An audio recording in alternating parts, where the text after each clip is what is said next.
That was great. Yeah, I was married at one point. So, good morning. Welcome to Sundays. We are live, speaking here to you from various and assorted places around these United States of America. My name is Jeff Wheeler. We've got two other lovely co-hosts this week. Apparently, I'm not even telling you what my name is because I don't even have my thirds up. But the first co-host that I will introduce you to is Ziggy herself, Michelle Lynch. Say good morning, Ziggy. Good morning. And go Gators. And go Gators. It is a Go Gators morning. We didn't exactly earn it, but we got it anyway. And the other all kinds of weather. And the other illustrious co-host that we've got this morning is Thom Holme. Say good morning, Thom. Good morning, everyone. Yes. So we've got a action-packed show for you this week. It is just after 10:45 here on the East Coast. And Gainesville, New York, and Atlanta are bringing you the news as we see it, as we look through our lens and share with you. And we'd a slight shout out to our co-host that's unable to meet us, feeling under the weather this week, is Frank Hethington. So sorry that you are not here. So let's go down to the first news item of the day. The first news item that I'd like to bring up is the Secret Service, after some rigmarole over the last week or so, has lost, two different heads of the Secret Service, and has now moved under Homeland Security. So some portion or some security agency that was forever under the Treasury is now moved under Homeland Security. Any thoughts on what this does for our nation and the organization underlying its bureaucracies? I need to know more details. Someone asked me earlier this week, actually one of the panelists here, kind of think Jiggy actually kind of like preemptively asked our opinion, and I said, it was kind of like good idea or bad, and I said depends. If this is a knee-jerk reaction solely related to kind of doing something for the sake of doing something in light of all the recent security breaches, then it might be a really bad idea. Mm-hmm. If it is kind of a recognition that, this actually, the ever-changing purpose of this position, the new kind of, be it global terrorism or internal domestic threats that you or need domestic security based on the currency, because the Secret Service has always dealt with currency and its forgery. So and what that does to our domestic security and Homeland Security has a lot to do with protecting our own money supply, et cetera, et cetera. And correct me if I'm wrong, but the Secret Service was under the Treasury before. Correct. Okay.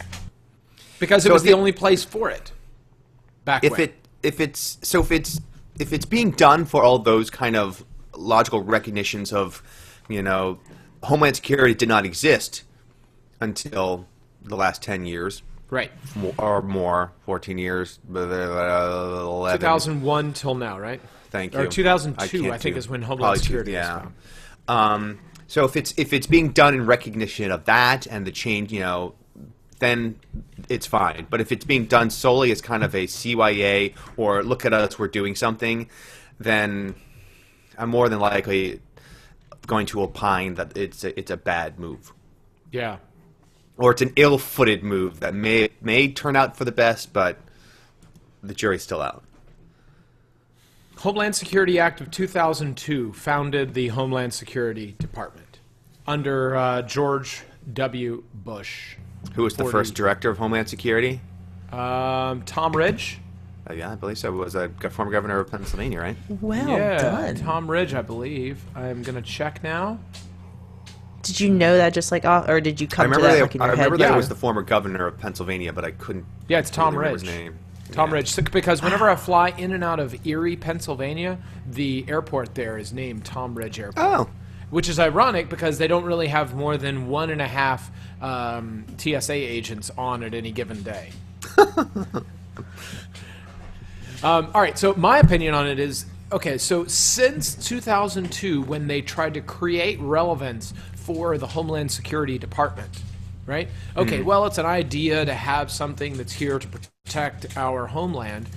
But really, that's what the Coast Guard originally was created for, because that was where our foreign threats would really get onto our soil, that the rest of the armed forces were for outside, and that kind of the Coast Guard was to just protect our borders, right? And the FBI was for internal federal The policing. FBI was for inside and all of this, right? Mm-hmm. So they didn't really have they didn't really have a real strong grip in what it is. And I'll bet that in the back in the back rooms, they were constantly trying to figure out how to make Homeland Security more relevant as its own department. And so I bet this plan has been waiting to be hatched until there was something that happened that allowed them to put a really viable and valuable service under its umbrella so that it could have a real rational basis going forward when budgets come up. It gives it pedigree. It gives it pedigree because suddenly you are an agency that oversees something that's been around since the beginning of the last century. Secret Service? Yeah. Now I need to look it up. I don't know. I mean, was it created post McKinley? Damn, that's a great question. We're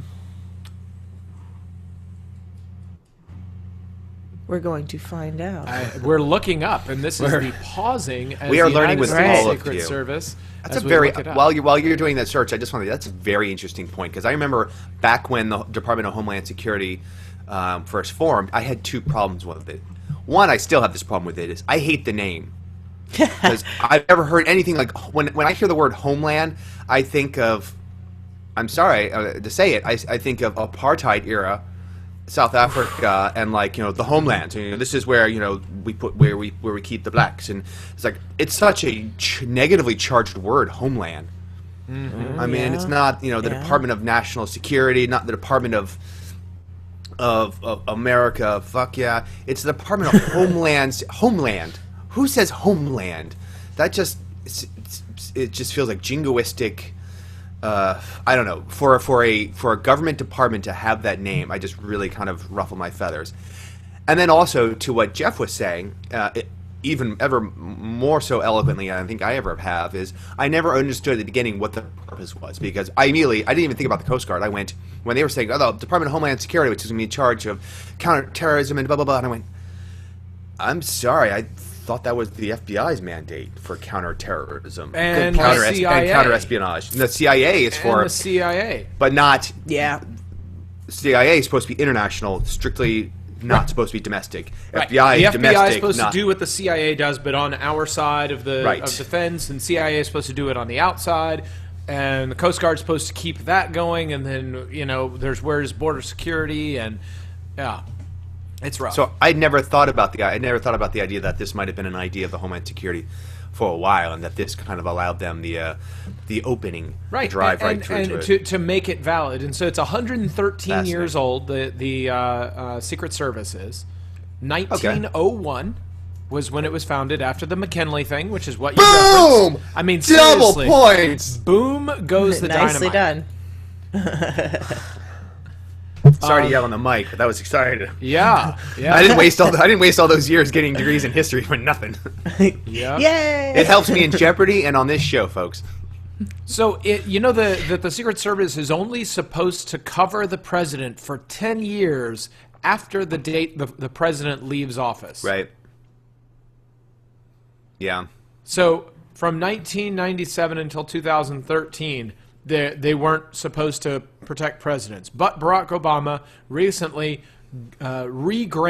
reinstated lifetime protection in January 10th of 2013. I'm fine with that. Yeah, I'm okay with that.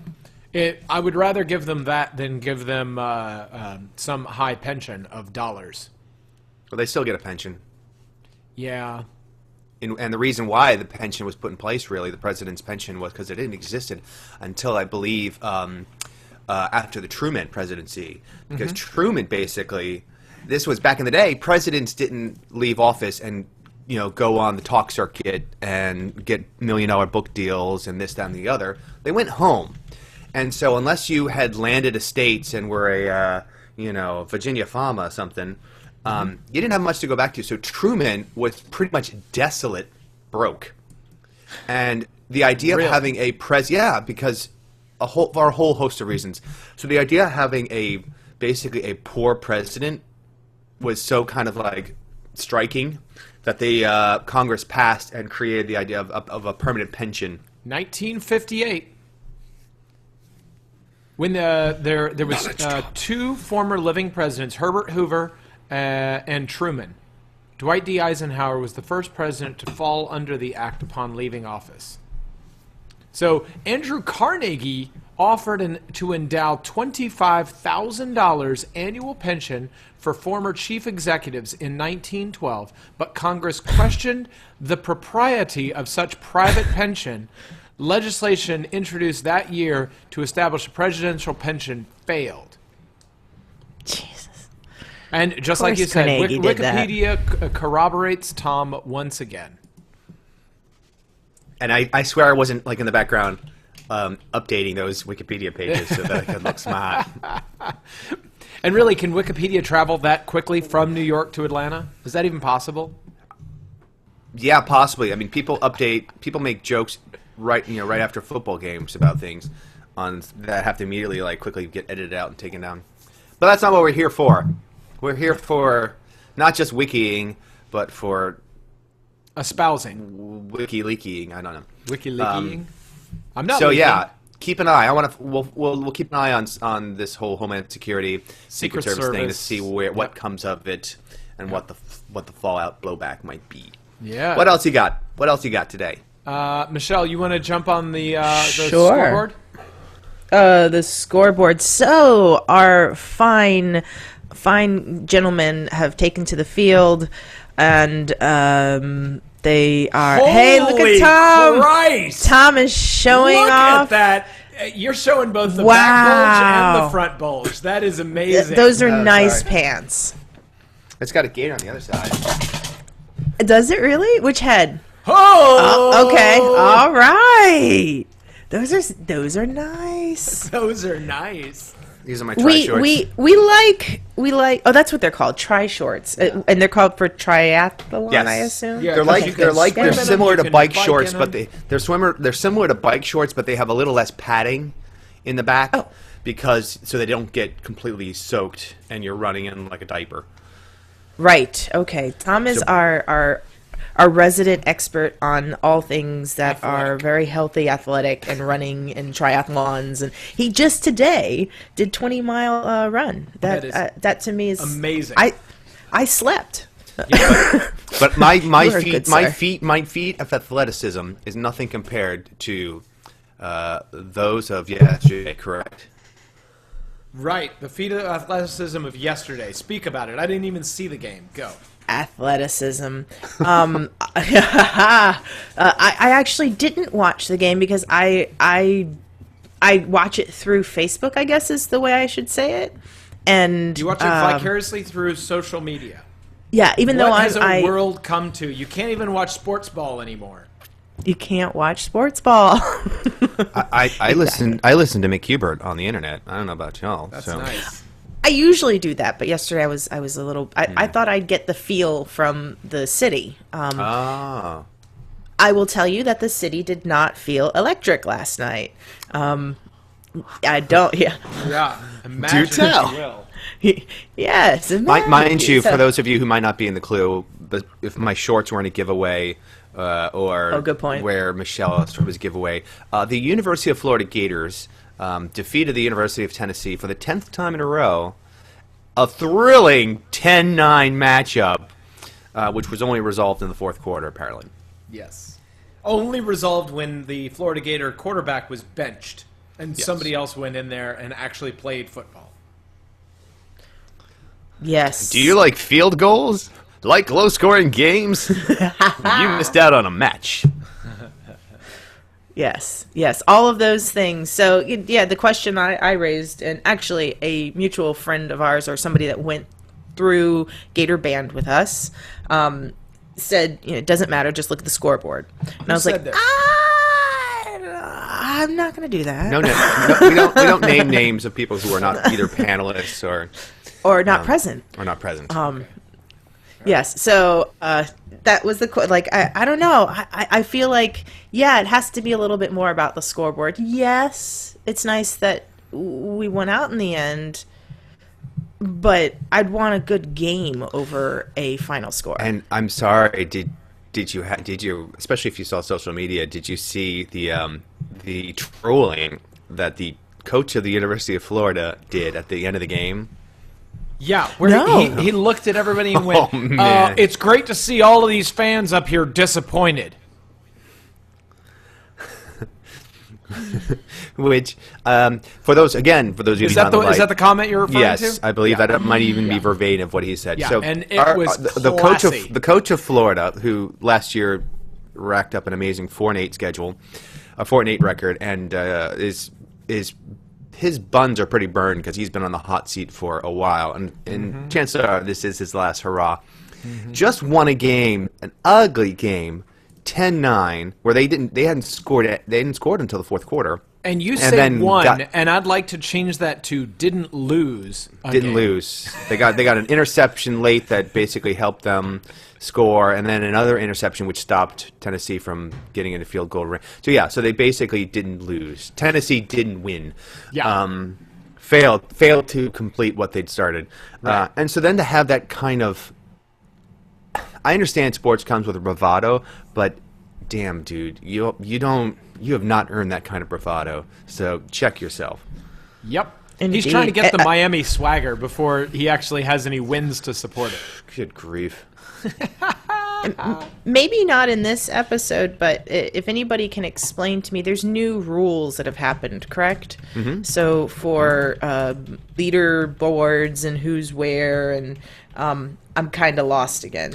This is the first season without the BCS. This is the playoff system. So the true poll rankings will not come out until, which is decided by a panel, will not come out until next month or the end of this month. It's 10 games in or so? Yeah, which I appreciate. I love the fact that, because again, preseason rankings, which affect early season rankings, because you were ranked number 1 and you haven't lost yet, but you've been kind of sucking, but we haven't lost yet.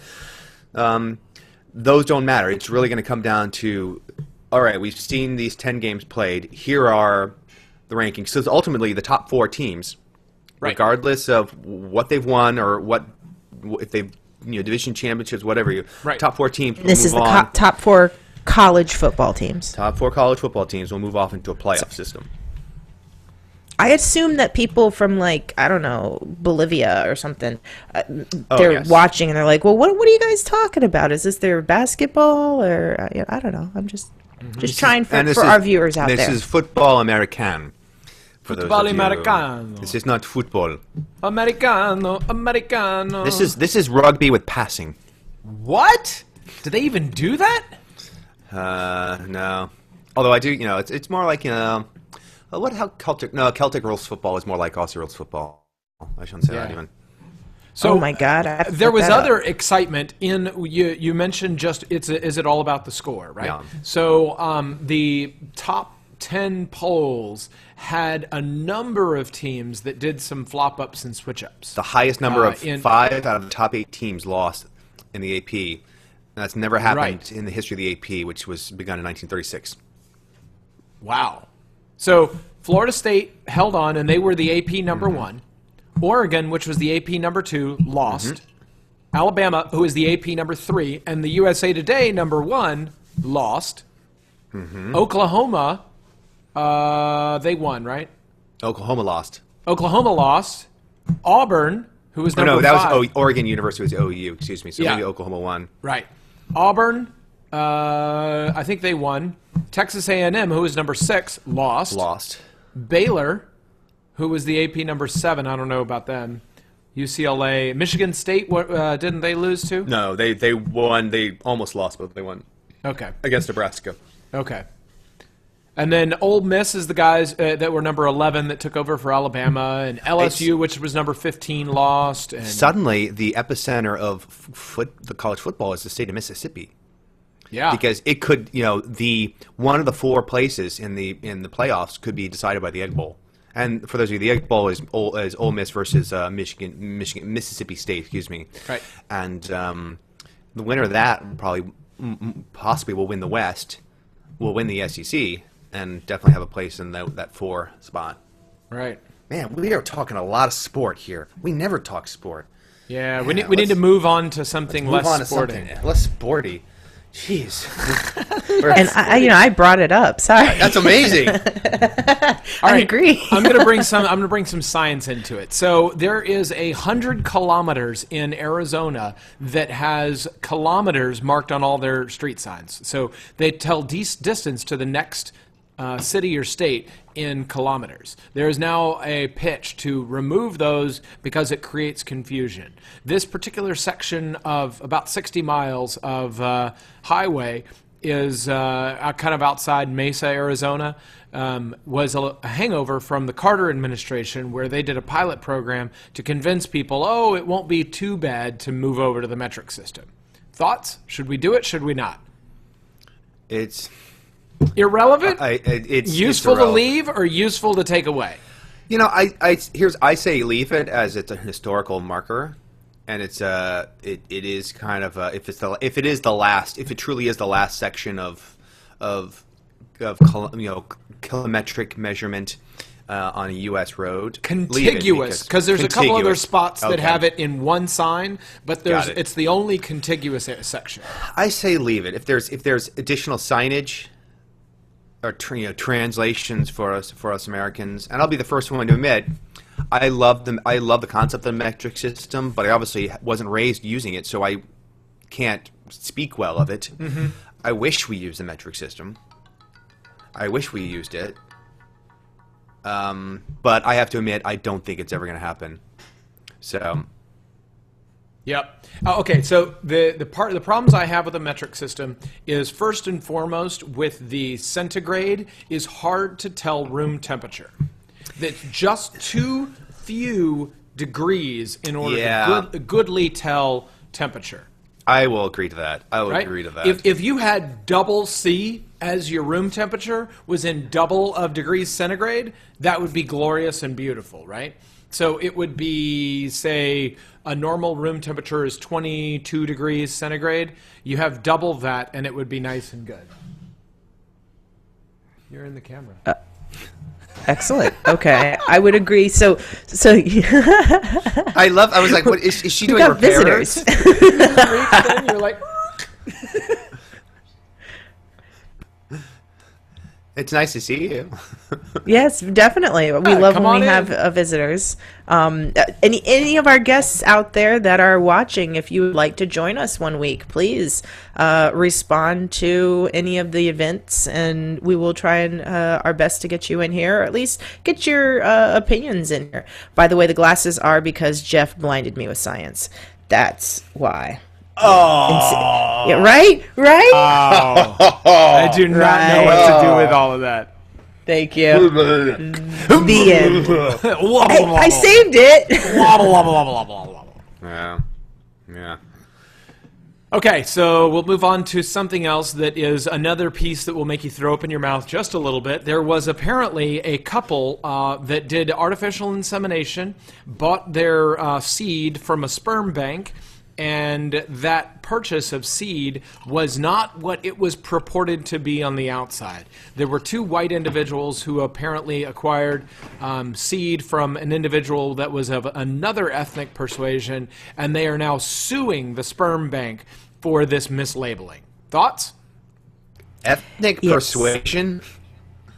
It was somebody who was black versus white, and they were pissed off about it. I don't think that's the right ethnic persuasion. This thing is all about black and white. Sometimes I feel like I might be Slavic, but I don't know. But I haven't been persuaded. It's all about black versus white. I heard a snippet of this on the radio, so I'm glad I'm hearing more about it, because I didn't get to hear the article piece. Right. So it was a white couple that received. And I think that it was 2 females. Donation. Was it a lesbian couple, or no? It is a white lesbian. Yes, white lesbian couple. White lesbian couple who lived in a predominantly white area and were perturbed 2 years later after raising their baby, figuring out that it's hard to do a black child's hair, even a mixed child's hair. That I'm not making this up. That is part of what is in the suit. The problem I have with it is that they didn't remove the race piece. They made that the highlight. And really what it was is that the bank screwed up. It was like they were supposed to give them 980 and they gave them 930. Understood. You got a child.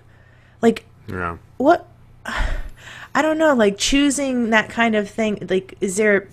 Yes, your area. So the other thing was, well, we have to move because we don't live in a place that accepts mixed children. And okay, you should have moved anyways, or lead the way, or that's hard. I'm sorry. No. You have. No, Wait. You've got other. Let me finish. You've got other options before you blame it on the child, and then they're not even blaming it on the child; they blame it on the actual company that gave them the sperm. Understandably, they screwed up, but like I don't know, they had other options. My no, I'm sorry was not to you. It was actually to this couple, which was the no, I'm sorry. So you're trying to tell me you live in a community that would be fine for a lesbian couple raising a child. Right. But you don't live in a community that is fine with a lesbian couple that's raising a child that happens to be which is your child biologically. Right. This isn't right. That's where I just like I smell bullshit and there's more that isn't being said or that's right. Yeah. And they picked a blonde-haired, blue-eyed child because they wanted it to look like the other partner. And they were just, like, 2 years later, they're disturbed and perturbed about this because they want to have another child. And I was like, well, the solution is just get a child with that same is your kid a good kid? Okay. Did that person give you some sort of a bad disease or something? I mean, did something happen? But even if that happens... You know? Right, but you can change your donor, and then I understand that the kids aren't going to be related in that sense. They're related anyway, but they're not going to have the same mother and father, and that's what they wanted. Well, no, because the other partner was going to actually have the baby, so both partners were going to have babies. Right. So they both wanted to feel motherhood. Yeah. But some of the things that also get said about these ladies that annoys me is that, people that can't conceive on their own. And I was like, to hell they can't conceive on their own. They can if they wanted to go have sex with a man, but they don't want to have sex with a man. Right. It's not. I had a professor in college that could not comprehend that any gay couple could think they could have children. Not that they wouldn't want children, that they could think they could have children. I was like, dude, you are not progressive enough. Well, so, yeah. And throw away the progressive versus whatever. The people have a perspective, and I don't think that the law should enforce it. You get to have that perspective. If you feel like you need to move, by all means, do whatever it is you need to do. But the law shouldn't enforce your perspective, your warped perspective on the world, right? So you shouldn't have the full force of a judge and jury to back you up to go, oh, well, they're going to have to pay for your move, and they're going to have to pay for this, and they're going to have to pay for that because you didn't get what you had ordered. Well, I didn't order a Big Mac with onions on it. I said no onions. Are you now liable for that? I don't know. Yeah, no, I see your point, and I don't want to go and make it to an extreme in any way. I mean, I also don't want to compare children to onions. Yeah, I guess that's it. Don't compare children to onions. Don't compare children to onions. And I'm sure this is true for all of us. the biggest, I don't, victim's the wrong word. The person I'm feeling the most for right now is this child who suddenly has to think. She's two. The child is two. My parents, and if they, because I'm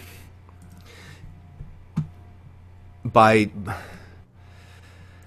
Again, I'm only hearing this story, or I heard the snippet, but I didn't follow the story. I haven't read the full description of how the lawsuit reads or what really they're looking for. But right, it feels like, and if the child was older and looking back at, because the child's two, like you said, but I just feel like that, gets a little bit older. The child's looking back and kind of going, oh, if you had your druthers, if you could go back in time. This would have never happened. I wouldn't be here. That the 2 years of my existence hasn't changed your yeah. I don't know, you wouldn't want to, as a mother, just move if you're like, oh, this place is not right. They had to go through a therapist. The therapist had to suggest. Like, that's frustrating to me. Again, I don't know where. I would love to know where they live. That is more accepting of gay couples raising children, than mixed race children. Because where is that in America? Because I'm fascinated to know where this bizarre, intolerant anomaly exists, and I don't think it does. That's why I think there's more here than is being purported. Well, but it's probably just those people who are a bit bigoted themselves. Is my best guess, and so they're pissed off. It's their family is this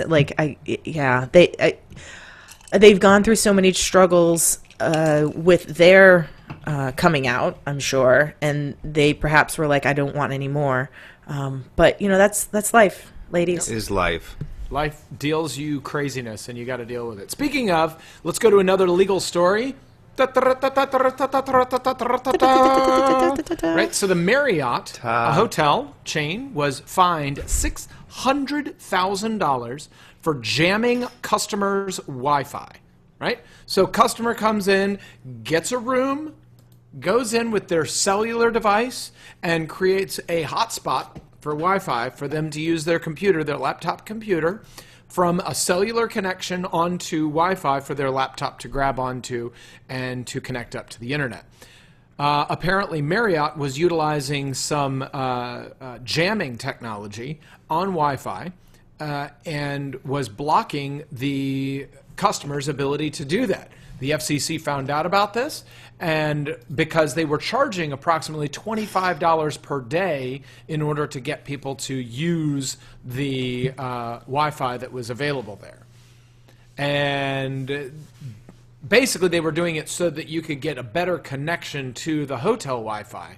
And that's their argument is, hey, we were just trying to improve our infrastructure, so we were just trying to clear out other signals so that we can get our signal through. But that's completely against FCC guidelines in the ISM band, right, which is what Wi-Fi runs in, the 2.4 gigahertz ISM band. $600,000. Do you think that's a big enough? Penalty? This was they're in all their hotels, or this was an individual hotel? Individual hotel. An individual hotel. $600,000 fine? Mm-hmm. I think that's a pretty good slap. Okay. I think if this was a corporate policy across the entire chain, perhaps larger. Which part are we okay with? Like, and it was a there's parts of this I'm okay with, and there's parts that I'm not okay with. Like, I'm okay with you charging for your Wi-Fi. I'm not okay with you jamming my hotspots. Excuse me, and I said $25. I meant not exactly cheap, at $250 to $1,000 a pop.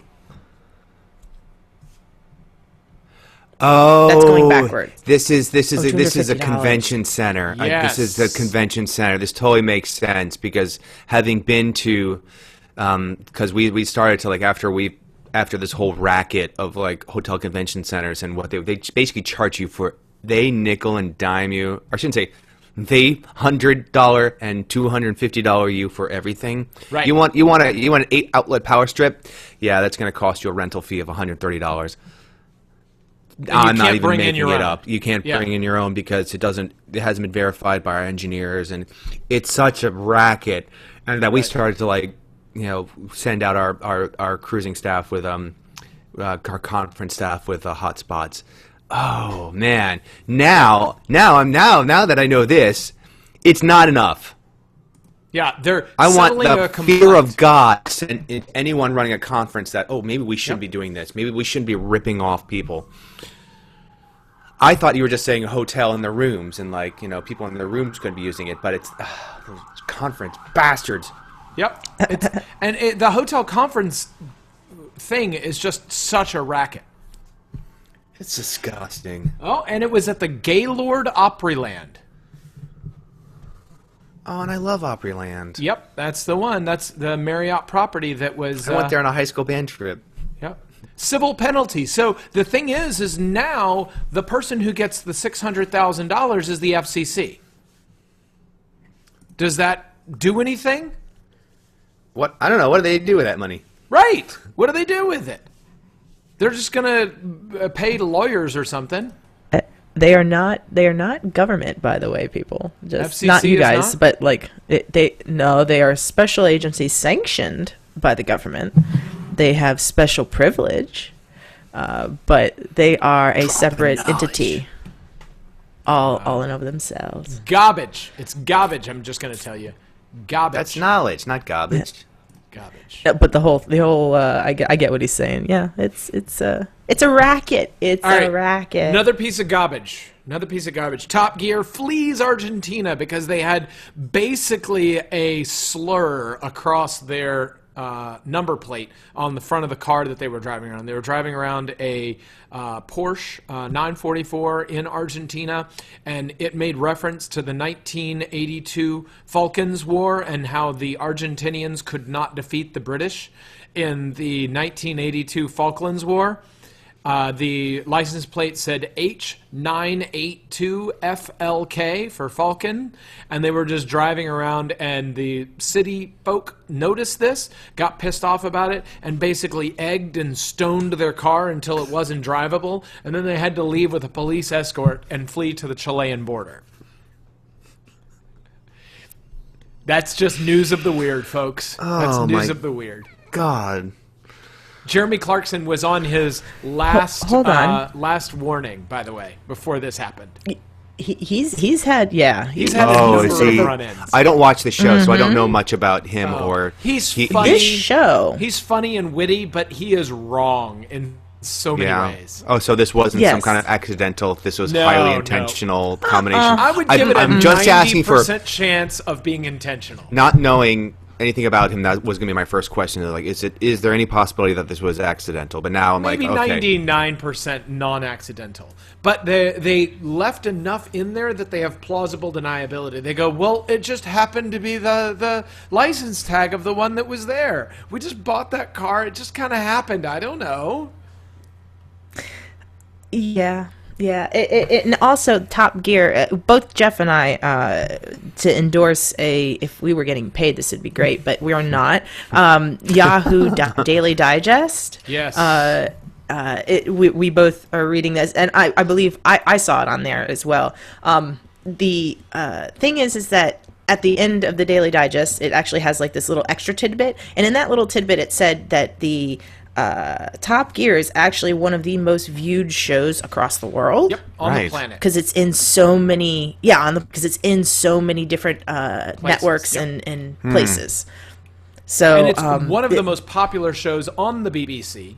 And it is, and the BBC is across the world so much. And there's BBC, Israel, and there's BBC this and BBC that, and BBC Hong Kong, and BBC anything that was ever really a British colony has a BBC to it, basically.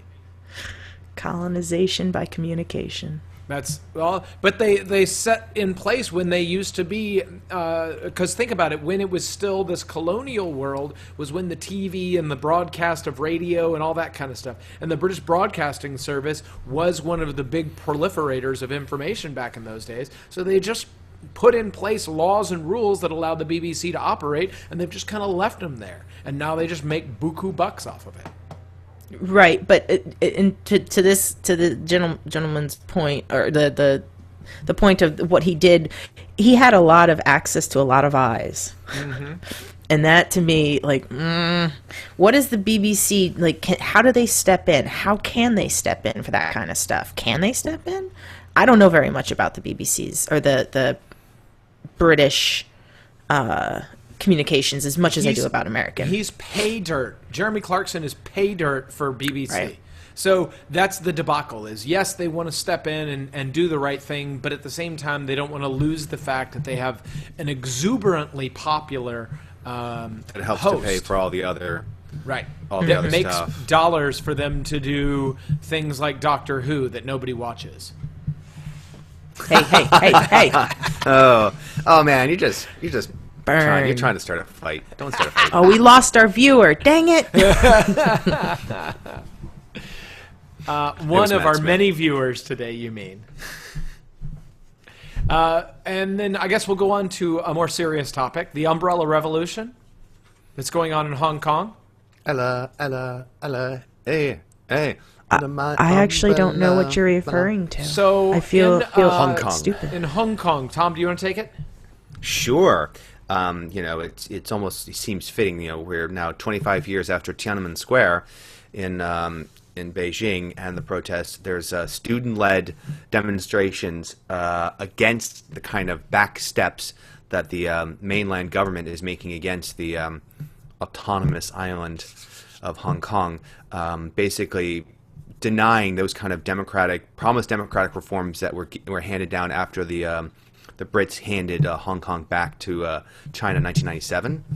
And so they were trying to dial it back to where, yes, you can still have democracy in elections, but it's the candidates is going to be picked by an approved panel, which would consist mostly of Communist Party approved people. And so, rightly so, the Hong Kong students said, vote, democracy where those we vote for are pre-selected by basically communist lackeys is not democracy. And so basically are en masse demonstrating, effective demonstration. This was one of the best anecdotes I heard was, and show something about, Hong Kong citizens believe in order, and that, after marches and demonstration protests, kind of jumping back to your criticism of the march in New York, the Hong Kong students would collect up the bottles and refuse from the night before and take them to recycling centers. So basically continuing to maintain the streets that they are occupying. So far there has been, so it's called the Umbrella Revolution because students have been using umbrellas to basically fend off tear gas, and it's kind of a nonviolent sign of solidarity. Yeah, and it's a symbol that you can see in the pictures that go across the world, and it makes it very identifiable that I'm not holding a gun trying to shoot somebody. I'm just trying to stand here and state proudly what my opinion is without pushing my opinion on somebody else at the same time, And it reminded me, Forcibly. I can't remember, someone had posted an article, and I can't remember where the source was, and it was, and I hate clickbait, but I was curious to click it, because I hate one of those things that says, you won't believe what, or 10 things you didn't know, number 7 will shock you. But the leader it was the most surprising misconception that Americans have about China. And I was like, all right, I'll bite because I'm curious to know what the number one misconception I have is. And it was an interesting one they had, which was there's a conception that, the Chinese government is completely strong and confident and all these things. The reality is according to these, academics and some people in non-media, more academic people saying is that the Chinese government lives in a constant state of fear of people-motivated revolution, of people rising up. And so it is constant. That's why there was that crackdown in Tiananmen. That's why they are constantly watching, there's always this question of the military hasn't stepped in. It's just been the police so far. But there's a question of if it looks like this could be something that really moves beyond just Hong Kong itself, to what steps will the Chinese do, not simply to exert their authority, but also for fear. That's why they're so concerned about the Uyghurs, so concerned about the Dalai Lama. I mean, it's always made me like, why is the Chinese government so concerned about just one religious leader, who lives in exile? It's not because they fear what he can do, but what he represents and what people motivated to action could do to that government. Under a pure motivation of leadership, right? So it's not somebody who will gain anything from it, but it will motivate people to do their own actions to overthrow what they've got in place. Right. Yeah. And that should be something that they should fear. A despotic government should fear those types of things, in my opinion. Definition of the government. Always fearing that, and that's why you are not a cog in the wheel, but like you're given distinct. This is what you behave like. This is the way that the state expects you to behave, so that they can easily identify those that might not be conforming. That's right. Right. So I in solidarity, I will carry my umbrella wherever I go. Probably not, but. I mean, why don't you just sell umbrellas that say I support Hong Kong? It's a good thought. For solidarity, I will put an umbrella on my Facebook profile. Oh, God. Because everything can be done through social media. I believe that. Not. That is a topic we should talk about next week. And all right. So now we have seeded Absolutely. what we will speak about next week. What social media, the negative impact of social media on direct action by people. We're going to talk about that next week. Yeah. Because I think we talk about the positives so readily. I don't think enough people are talking about the negatives that it does. Yeah, I agree. For next week, guys, so be here. For next week. Before we leave, though, I think you must have an ass hat. I do, and it's we're getting closer to the elections, and so and this may show some partisan, but I don't care. It's also about fact checking. Is my ass hat comes from the great state of Arkansas. And it's Representative Thom, who's running for the U.S. Senate, who blatantly lied in an ad campaign about his opponent's, not just his opponent's role in farm bill measurements, but also what those farm bill measurements meant. When he was called out on the fact that his ad campaigns lied, he basically went, "Yeah, but they're running really well, so I think we're actually going to double the ads." And so it was like, you're an asset. You got a chutzpah. I'll give you that. But you're also an asset for being pointed out that you were lying, and then you said, "But they're really playing well with Arkansas." But they work. They may be lies, but they work.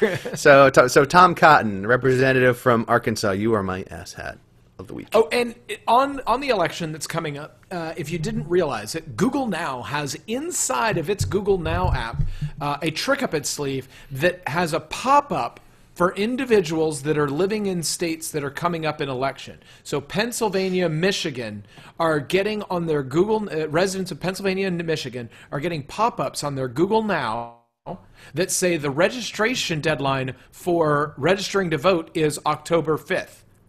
So get out there, register to vote so that you can get into the most recent election that's coming up that are important in those states. So Google's actually getting into the whole political thing.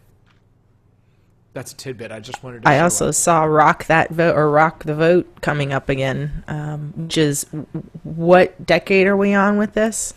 It started in the 90s, maybe? At least we aren't doing Vote or Die again, which was just the worst. Camp, you remember that campaign? Is it like Funny or Die? No, it just was. I think it was like 2004. Okay. And it was like Vote or Die, and I'm like, how about? No. How about I'm gonna live? I want to live. I don't know. Are there death squads that are going to come around and find if I don't have the I voted sticker? They're going to what? We'll find out next week. That you will find out next week, right here on this on our show, on the Speaker's Corner. Thanks everybody for joining us again this week and next week. You don't have to think like me. You don't have to think like me. You don't have to think like me. But we ask that you do think. We'll see you again next week. So long.